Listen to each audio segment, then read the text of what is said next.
বকটা চড়বি না তাহলে? আচ্ছা যা যা, কথা বলতে হবে।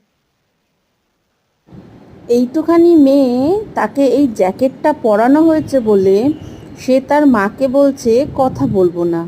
আর যেই বলেছি পুতুল কিনবো, মানাকে দেব, মানে আমি মেয়েকে মানা বলি, মাওপুষি বলি, সঙ্গে সঙ্গে তার কত হাসি ফুটে গেল মুখে।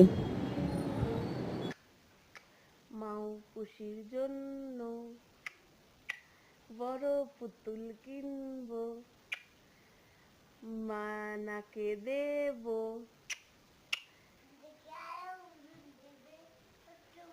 হ্যাঁ